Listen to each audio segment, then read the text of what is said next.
Okay, this is internal loads number 9.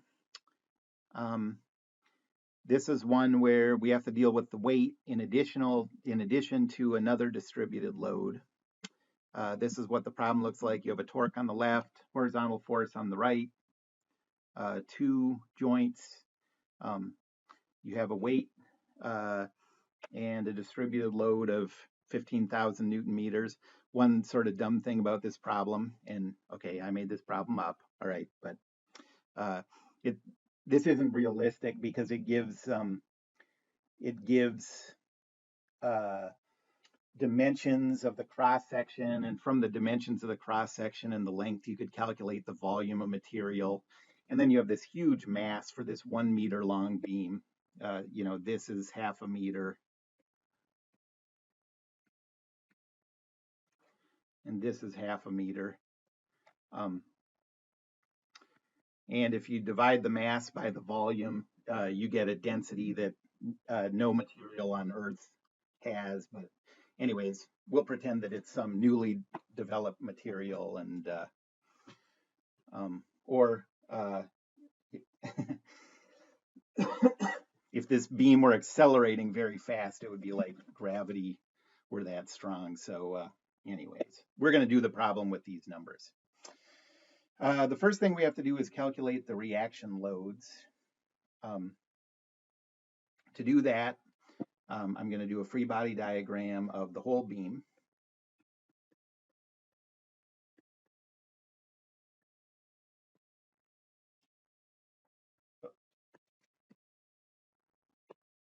I meant to erase all this.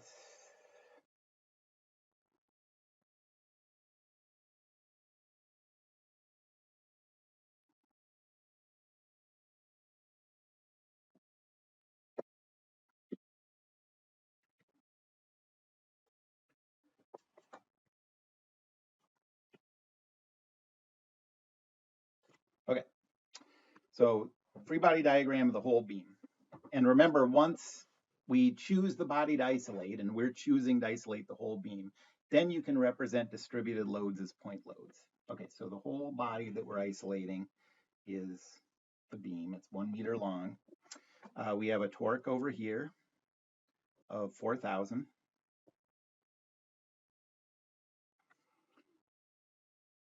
We have a horizontal force over here of 10,000.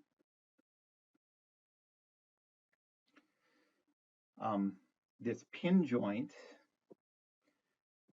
is going to apply an unknown reaction force vector, R. And it's also going to apply a reaction torque. Notice that pin joint is what's going to keep this from spinning about the x-axis. So I'm going to call this the reaction torque TR. And then the midpoint is also where the weight is going to act. Remember that weight is a distributed load.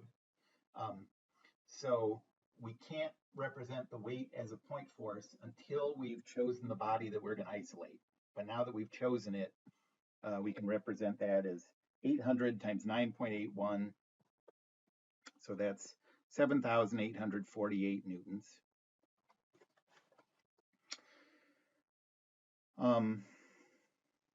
And now we have to represent the distributed load. That's going to act 2/3 of the way from the midpoint to the end. That's the centroid of a triangle. So this distance here is 0.3 repeating. And the magnitude of that force is base times height over 2.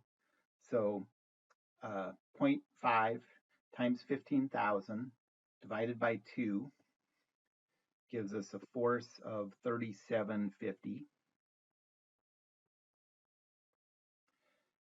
And then the last thing is the force applied by that roller. That's an upward force. I'll call that RB. And now we can go to Newton's laws. First Newton's second law says Rx, Ry plus 0, negative 7848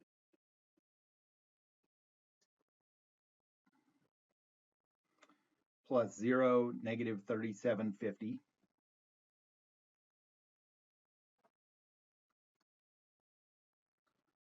Plus 0 RB.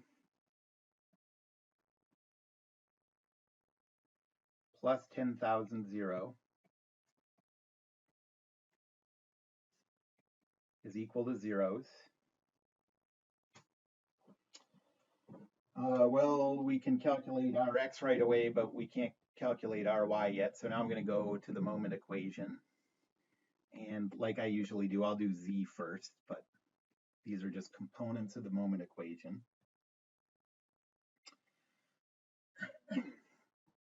And once we go to the cuts, I always choose my about point to be at the left end. We're not at the cuts yet. We're calculating the external loads. For this one, it's going to be a little quicker, I think, if I put my about point at the center. So that's what I'm going to do. Then R doesn't produce a moment. The weight doesn't produce a moment. TR, by the way, is going to produce a moment about the x-axis because that's a couple, and the about point doesn't matter for a couple. That's not a force. Okay, so we got nothing from those at about the z-axis, nothing from those acting at the center. Then we have a moment arm of 0.3 repeating times 3750. And that downward force would produce a clockwise rotation around the about point, so that's going to be negative. And then we have an upward force, RB, with a moment arm of 0.5. And that upward force would produce a counterclockwise rotation, so that's positive. And these are equal to 0. And so this lets us calculate RB.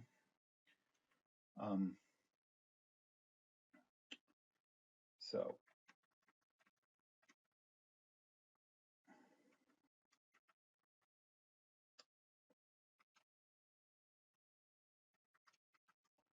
that's 2,500.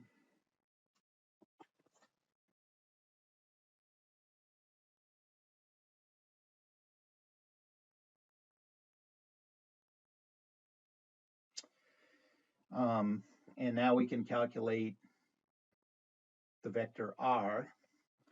That's negative 10,000 for the x component. And for the y component,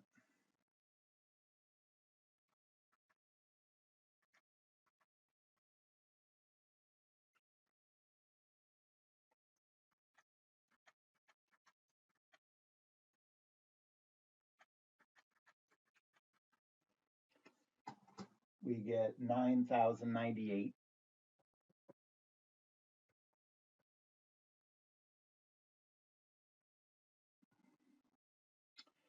And now the last thing that we have to calculate is that reaction torque, and we'll do that by summing up the moments about the x-axis.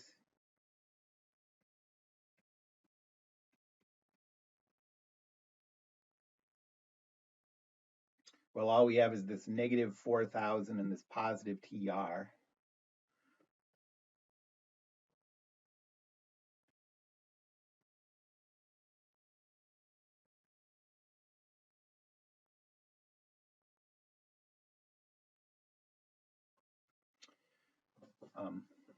I guess I don't box that, do I? And this gives us that reaction torque TR is positive 4,000 Newton meters. Okay. So now we have all the reactions. Now we can do the cuts.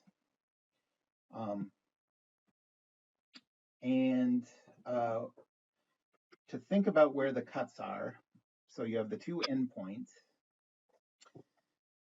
You have point loads acting at the center. That's that reaction R and that point torque TR.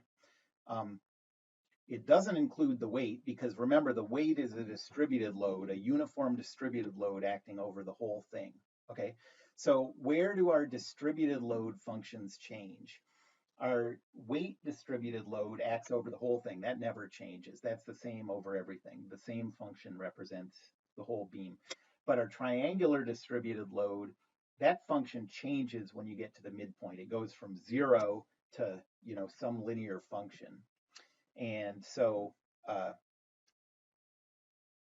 that point there is where the distributed load function changes and where you have point loads. So that's the only other point that we have to worry about for the endpoint of an interval for subfunctions. Okay, so our first cut is going to represent x values from 0 to 0.5. Our second cut is going to represent x values from 0.5 to 1. Now, that doesn't mean that those are the chunks that we're going to isolate.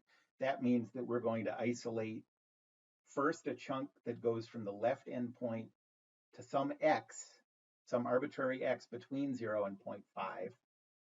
And our second cut is going to go from all the way at the left to some arbitrary right end that's between 0.5 and 1.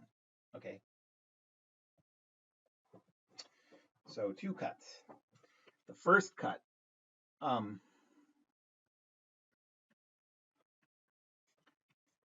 this represents x values from 0 to 0.5. And it looks something like this. We're leaving off a whole bunch. You don't have to draw this in your free body diagrams. I would recommend that you don't. I'm just showing that so you can see what we're omitting from this.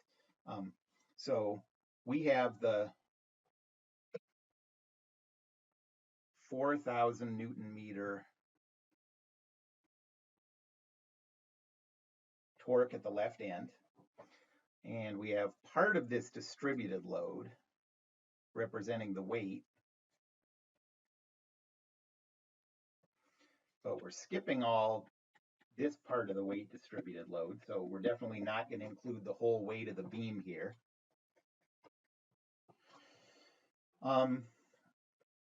We haven't gotten to the point loads. We haven't gotten to the triangular distributed load, that starts at the midpoint. So there's also this triangular part that we're skipping. There's also this. We're skipping a bunch of stuff. The only other stuff that we're including is the tension, the shear force, the bending moment, and the internal torque. Okay.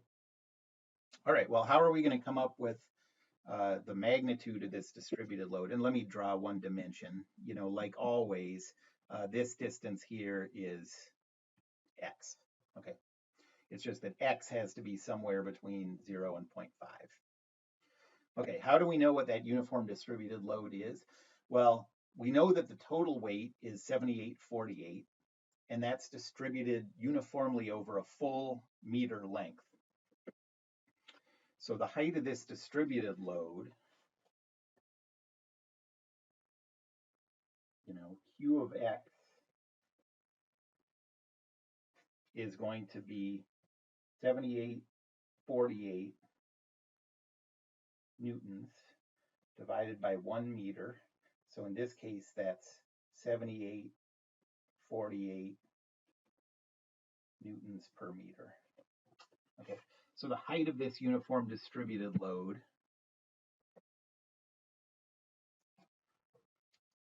is 7848 newtons per meter. And now that we've chosen the body to isolate, now we can represent that distributed load as a point force. So I'm going to redraw the free body diagram. We still have this point torque of 4,000. We still have the internal loads.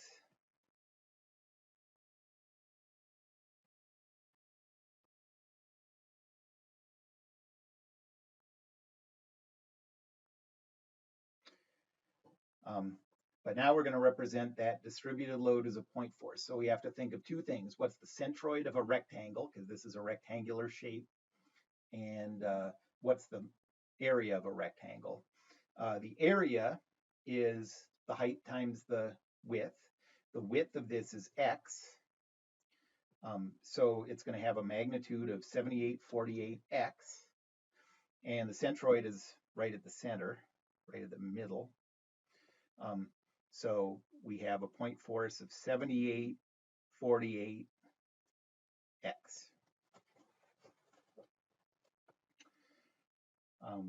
All right, Newton's second law says 0, negative 7848x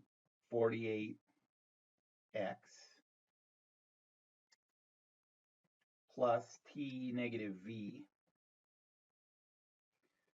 is equal to zeros. And so on that first half, the internal tension is 0, and the internal shear force is negative 7848x. Okay? So what that says is as x increases from 0 towards 0.5, the shear force goes from 0 to becoming more negative to a maximum value of 3924. Okay? And now we'll go to the moment equation. I'll do z-axis first. Now we're in the cuts, so I'm always going to choose my about point to be at the left end.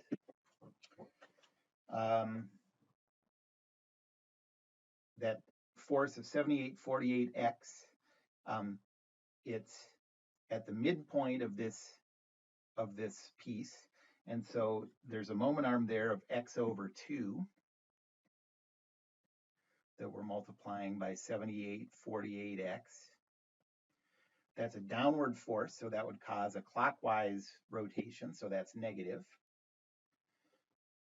And then we have plus m minus vx is equal to 0. So m is equal to, we have positive 3924x, and then plus vx, that's minus,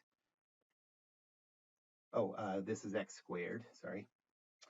And then plus vx, that's minus 7848x times another x, so x squared. And so this tells us that the bending moment function on this interval is negative 3924 x squared. You can check that derivative relationship right now. Dm dx has to be equal to v. Take that derivative with respect to x and you get v, that's good. And then dv dx has to be equal to negative q. dv dx is negative 7848, and that's the opposite of q. So that's a good sign for all these. And then we have that internal torque. We'll do that with the moment equation about the x-axis. We have our minus 4,000 plus TR is equal to 0. And so that internal torque TR is equal to positive 4,000 Newton meters. So at different values of x, we have different values of shear force and bending moment, but the tension is the same over the whole thing, 0, and the torque is the same over the whole thing, not TR, just T, positive 4,000. And these subfunctions are valid on the interval for x's between 0 and 0.5. So this doesn't tell us anything about what's happening once you get to the right of that midpoint. And now we'll go to our second cut.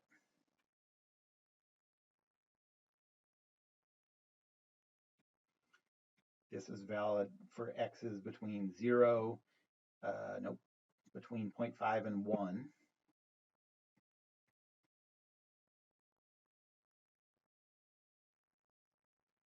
Okay, so what does this look like?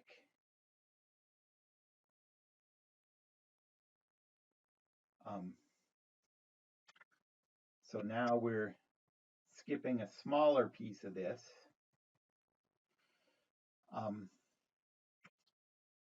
We do include the midpoint now.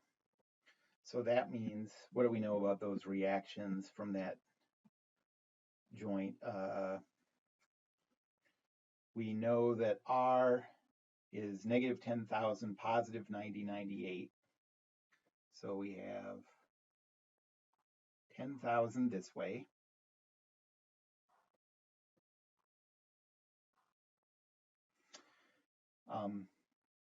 And we have,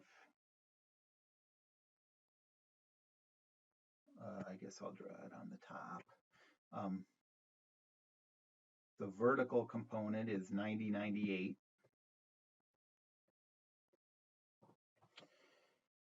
And we have a torque of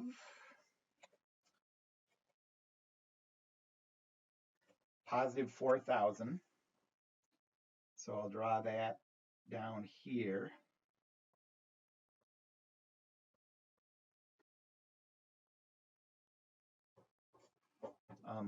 We also have the external torque of 4,000 there. And now we have to start thinking about the distributed loads. Well, we still have the uniform distributed load representing the weight. I'll put that on the bottom here.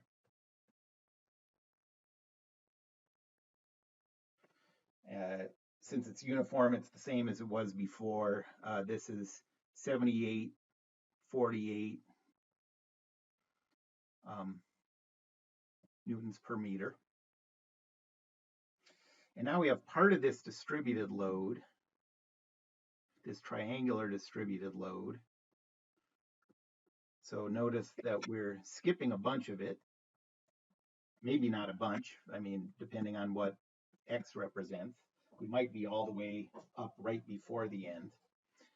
And over here, we're skipping that reaction, and we're skipping the 10,000 Newton force over there.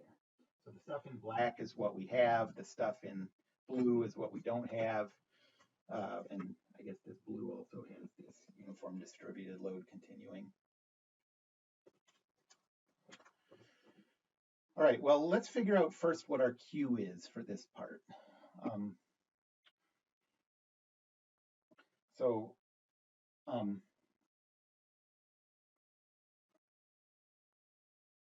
For the weight,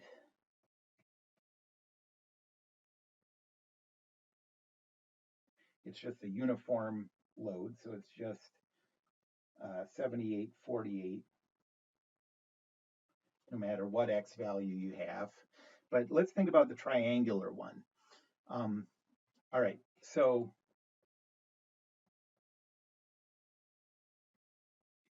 we know that this is going to be a linear function.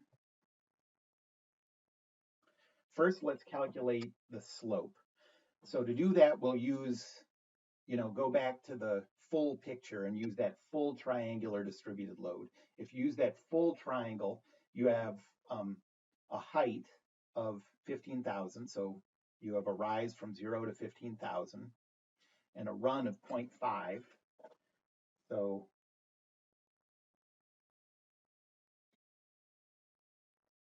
you have 15,000 over 0.5 for your slope. You still don't know B. And so this is equal to 30,000 X plus B. And now to find B, we know that when X is equal to 0.5, this triangular distributed load is 0. So we can plug those in. We get 0 is equal to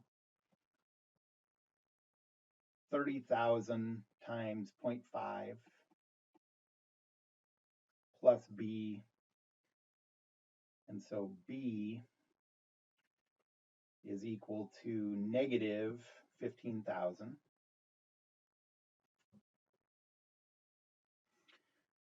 And so our triangular distributed load function is positive 30,000 x minus 15,000. Okay, well, we're gonna, when we treat, like, to come up with these represented as point forces, we're gonna use these individual ones, Q tri and Q weight. Okay, so we're gonna use this and this. But notice for that derivative check, the story that comes out of this is that Q, our full function Q of X, is the sum of these two. So it's equal to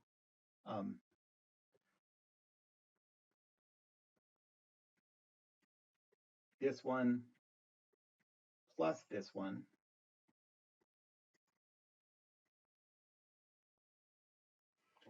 And so our total Q of X is, let's see,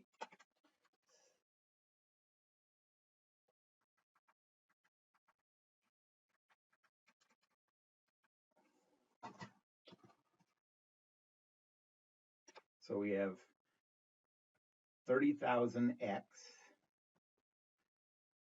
minus 7152.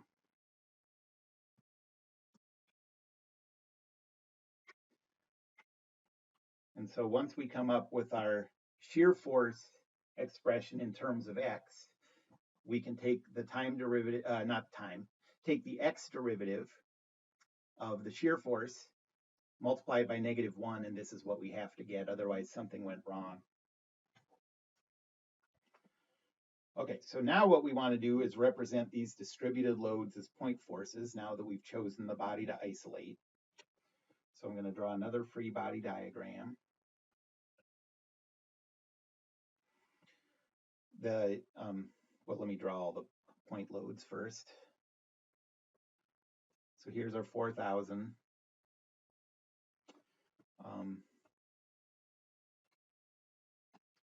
At the center, we have negative 10,000 for the X component, positive 9098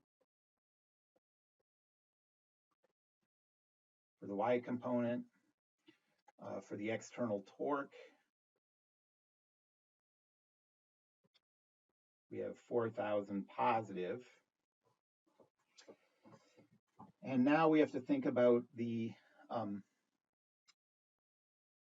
centroids and the areas of these two distributed loads. I'll do the rectangular one first. That has width of X, a height of 7848, and the centroid is the center. So that's going to be right at the center of what we isolate.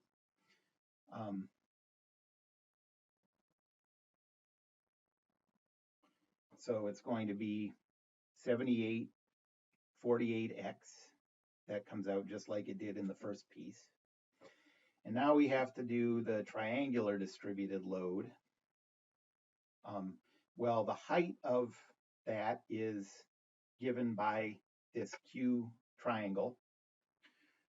The base is, the whole thing is X, but this triangle only starts at X equals 0.5. So the base is X minus 0.5. Multiply those two together and divide by 2 gives you the area. And we know that it's going to, this point force is going to act 2/3 of the way from the midpoint to the end. It might look like a little more than that. Damn it. Come on.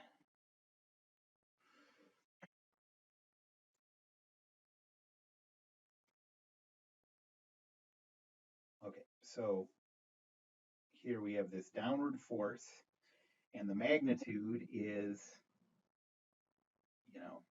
the base, x minus 0.5, times the height, which is 30,000 x minus 15,000. And all that's divided by 2.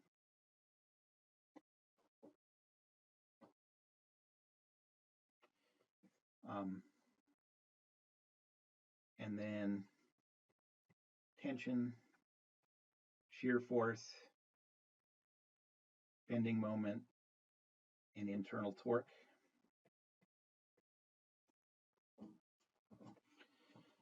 All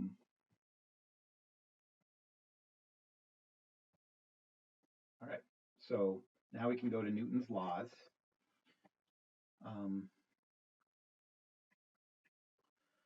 Newton's second law says we have the weight force, 0, negative 7848 x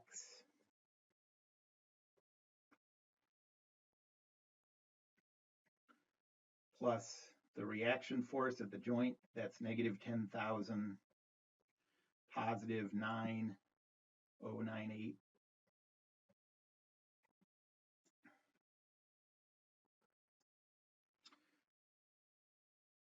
Plus T minus V. And then the distributed load, represented as a point force.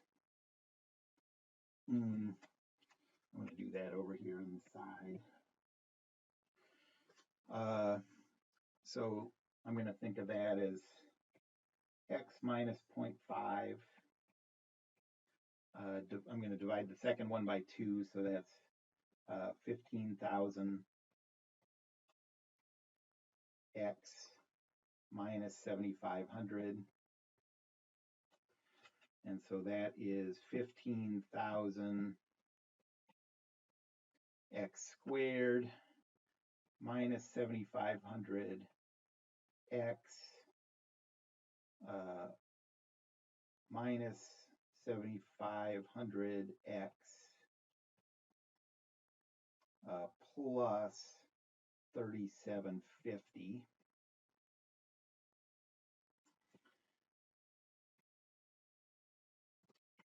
And so this is 0. And then notice that this polynomial, once you combine these two x, linear terms, that is the magnitude of a downward force. So we have to take the opposite of this. I know there's so many little steps here that can mess you up. But so we have to take negative 15,000 x squared plus 15,000 x minus 3,750. This is a little ugly. That's a vector. It's not funny. Okay, and set those equal to zeros.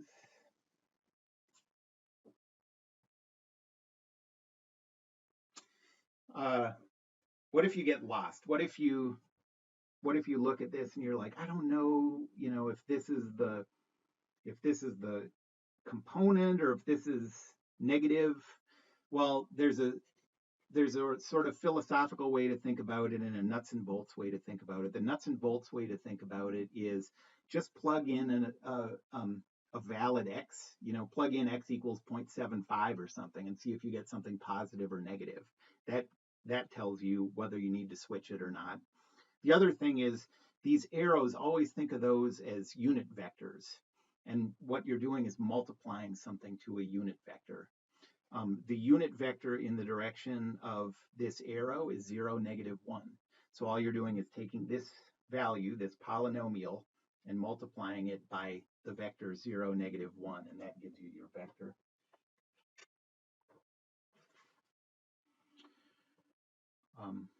Okay, well, the internal tension, on the other cut, we had 0 for the tension, but now we have positive 10,000.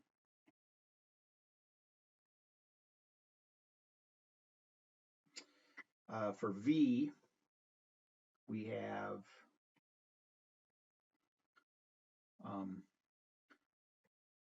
positive 7848x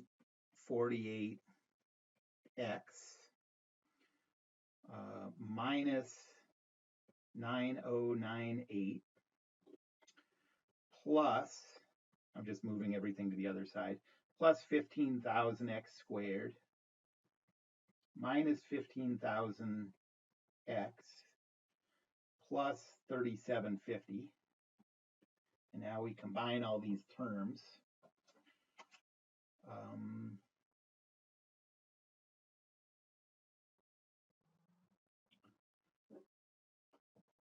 So V is equal to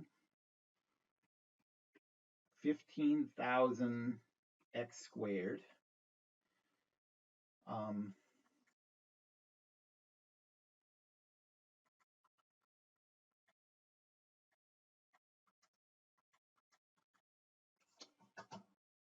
minus 7152x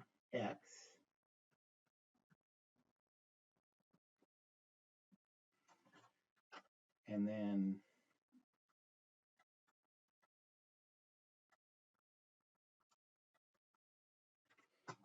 plus 1804.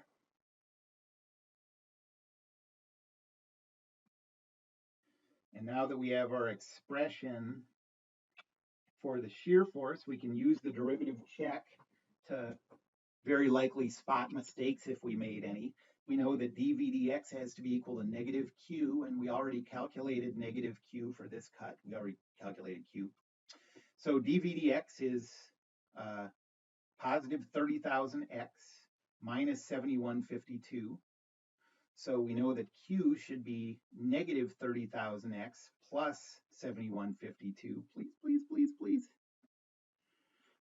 Positive 30,000x minus 7152. So yay. Okay, so that's great. And that means that there's we feel more confident that we didn't make any dumb mistakes in calculating that shear force.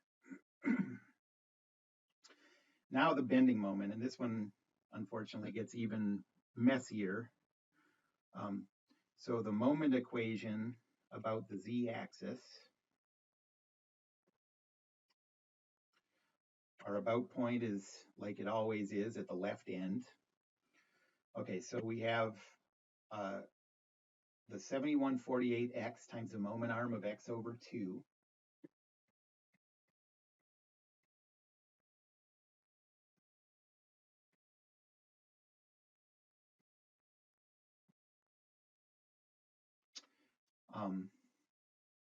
And that would produce a clockwise rotation around the about point, so that's negative.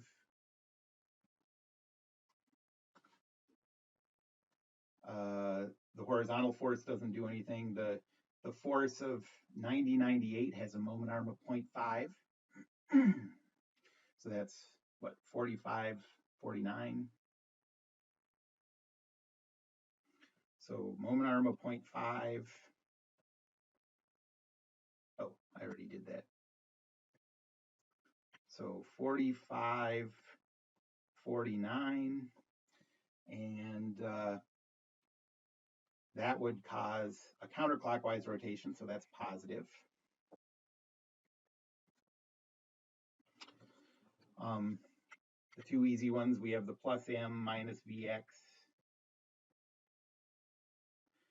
And now we have to deal with this triangular distributed load. Well, the magnitude of that force is the opposite of this, right? It's the magnitude of this. And the moment arm is, let's see, what's the moment arm to the whole thing? So it's going to be 0.5 to get here. And then it's going to be 2/3, add on the distance, 2/3 of x minus 0.5. Okay, so I'll think of this as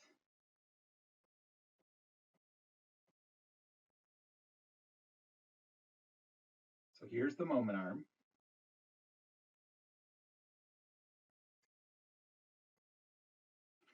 And we're going to multiply this to the magnitude of this. So that is positive 15,000 x squared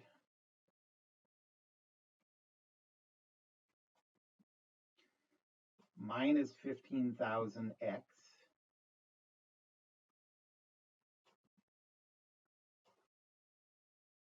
plus 3750. And we can FOIL this out. I guess I'll first combine these two. So we have 2x over 3 plus 0.16 repeating. And we're multiplying that by 15,000 x squared minus 15,000 x plus 3750.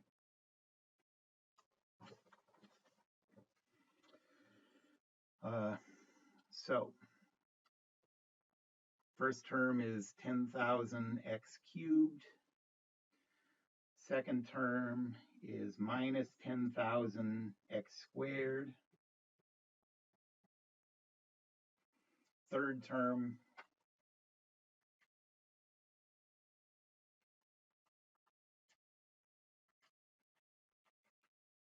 is 2,500x.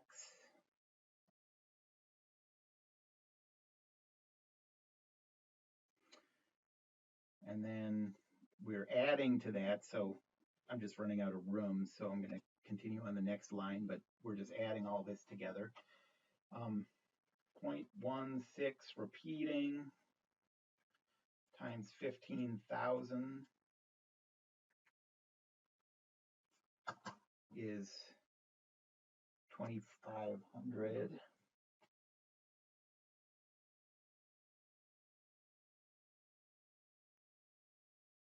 X squared, that means this one is also not 25,000, 2,500.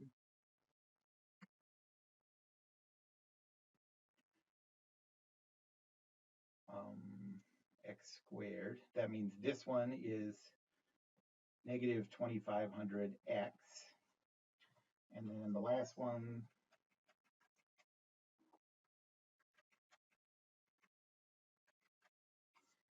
is plus 625.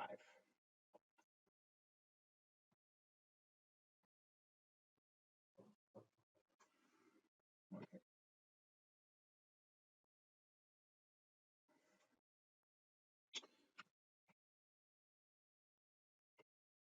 So combine the like terms. We have two of these x squared terms. The linear terms cancel.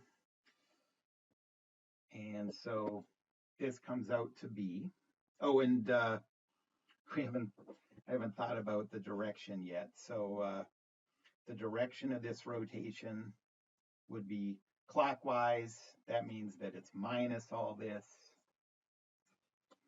And so minus this, that means all the signs of these switch.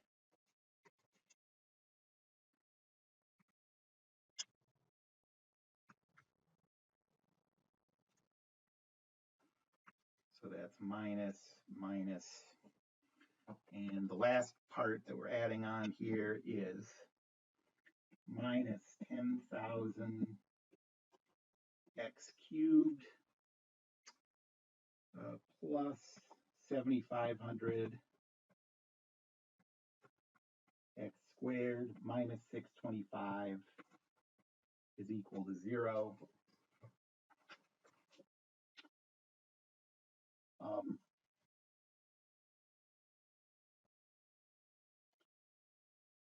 now you take this and keep working through the algebra. So let's see, what do we have here? negative 3924 x squared plus 4549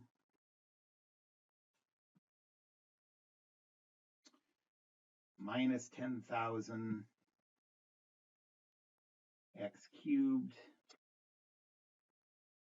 plus 7,500 x squared minus 625 plus m minus vx is equal to 0. What can we combine? Well, actually, let me, before I do that, let's get m by itself. So we have m is equal to 10,000 x cubed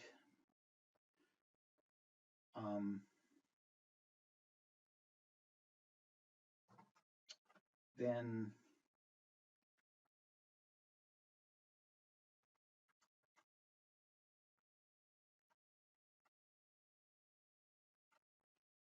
minus 3576 x squared.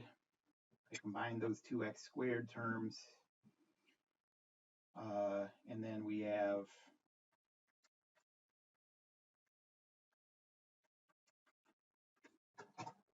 minus 3924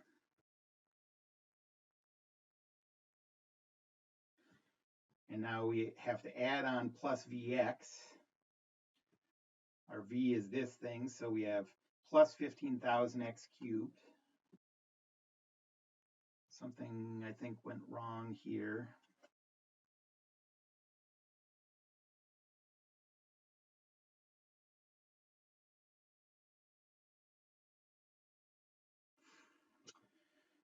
Let's see.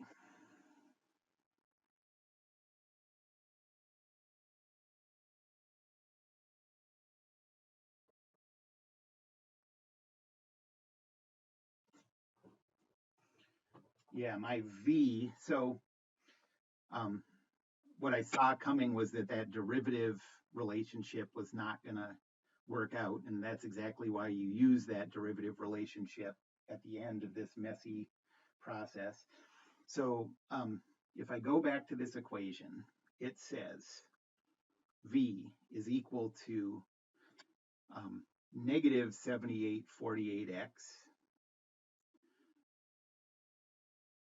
plus 9098 minus 15,000 x squared minus 15,000x. No, and this one should be plus, and this one should be minus. And so this should be minus plus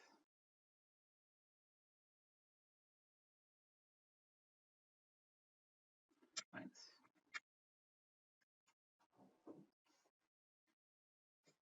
Okay, so now I go back down here. All right, so we have all these, and now we're going to have minus 15,000 x squared times another x, so that's minus 15,000 x cubed plus 7152 x squared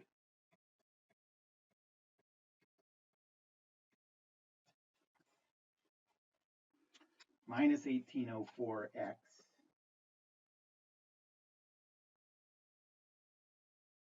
is equal to 0. And now we can get some cancellations. M is equal to negative 5,000 x cubed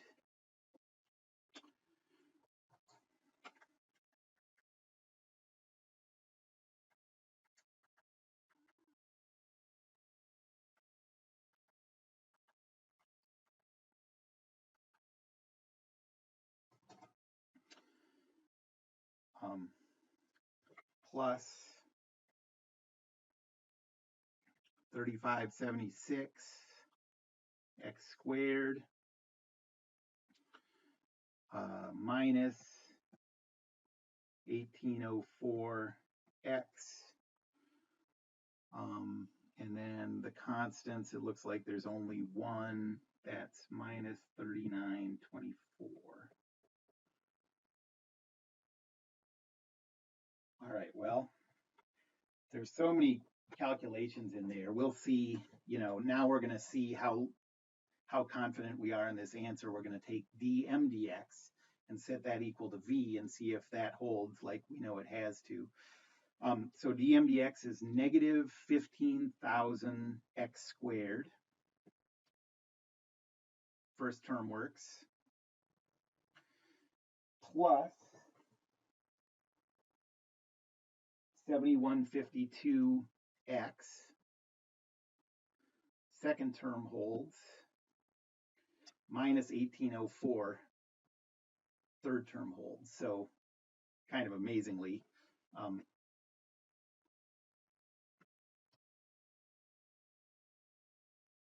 we got that derivative relationship to work. And we already checked it for the, I believe we already checked it for the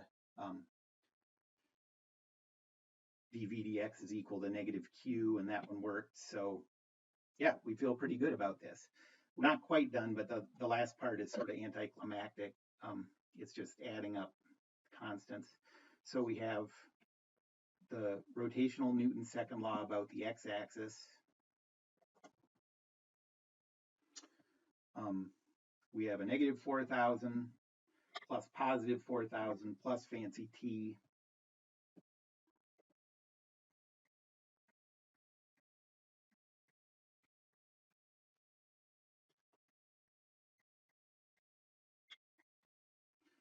And so the internal torque is equal to 0 on that whole half. And now we have these functions, and these are valid on the interval from x equals 0.5 to x equals 1.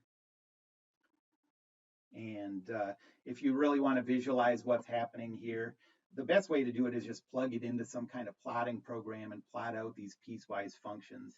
You'll see where these things peak, where they have minimums, where they're zero, all that kind of stuff. So that's what I would recommend doing. It doesn't say to do that on these problems, on most of them. I think some might, but if you really want to understand, like, where am I concerned about this beam breaking, the easiest way to visualize it is to plot these piecewise functions out. Okay, so that's the end. That's a long problem.